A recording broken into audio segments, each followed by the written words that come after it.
Portez témoignage.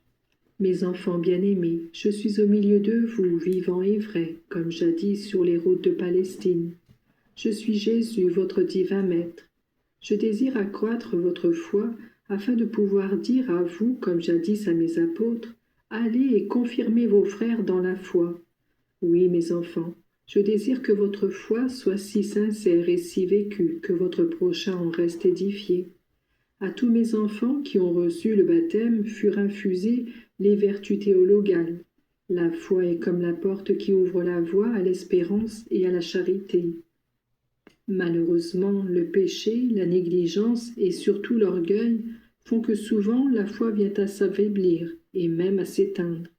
Voici pourquoi je désire ces oasis, ces rencontres de prière, pour que la foi, qui est comme une flamme cachée sous la cendre, soit redécouverte et qu'elle refleurisse. Cette vertu est trop nécessaire pour qu'on la néglige.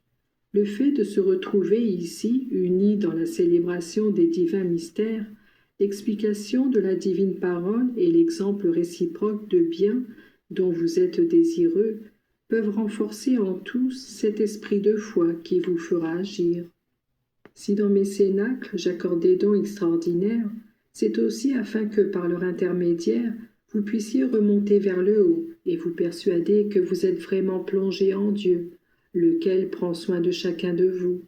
Le monde ne veut pas accepter la vérité qui fut transmise par les apôtres, et il préfère croire à des superstitions et en vivre, quand il ne nie pas complètement la vérité, en faisant profession d'athéisme ou en vivant pratiquement en athée.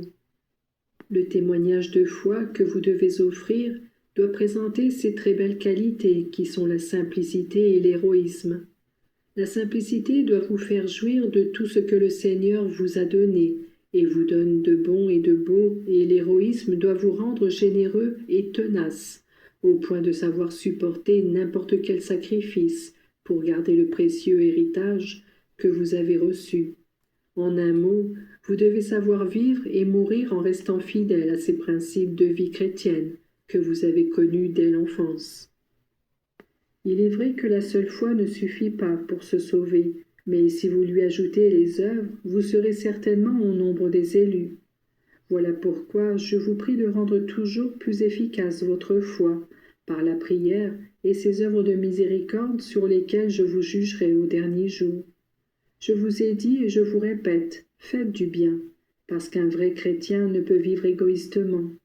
Faites du bien et faites le bien, c'est-à-dire agissez de façon à ne pas ruiner par une mauvaise intention ou par une manière erronée le bien qui devrait remplir vos journées. Lorsque vinrent à moi quelques disciples envoyés par Jean-Baptiste pour me demander qui j'étais, je répondis en leur disant d'observer mes œuvres. Je voudrais que chacun de vous pût se qualifier ainsi. Je suis chrétien parce que je crois en Jésus et que mes œuvres reflètent les siennes. Quand je donnais aux apôtres la charge d'aller à travers le monde prêcher l'Évangile, je dis, si vous avez la foi, vous ferez des choses même plus grandes que celles que vous avez vues.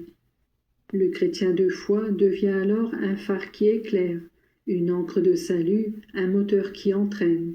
Chacun de vous doit être ce phare, cette ancre, ce moteur. Il y a beaucoup de gens découragés, beaucoup d'incapables, beaucoup de faibles, beaucoup de gens tentés et beaucoup qui, attirés par le mal, tombent. Si vous vous mettez au service de Dieu, quel que soit le secteur dans lequel il vous a appelé, vous serez des forts, vous saurez réagir et vous pourrez aider tout le monde. Partez donc avec humilité.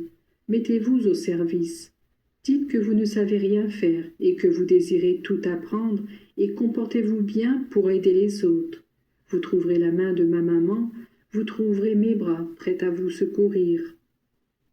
Ne prétendez pas ce que tout marche bien, car le bien doit être conquis. Le poinçon est celui-ci. Ils m'ont persécuté, moi, ils vous persécuteront vous aussi. Mais si vous savez vaincre le respect humain et vous déclarer mes disciples, moi je vous donnerai la force des martyrs et j'éclairerai vos esprits, de sorte que vous saurez répondre à tous avec des mots adéquats. Mes enfants, le mal se répand par tous les moyens.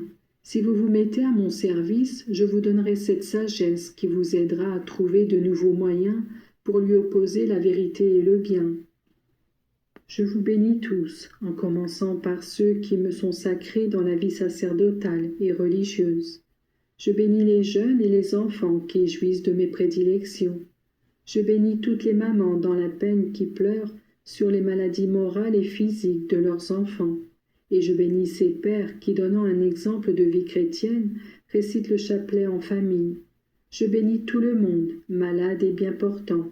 Ma grâce soit sur vous maintenant et toujours.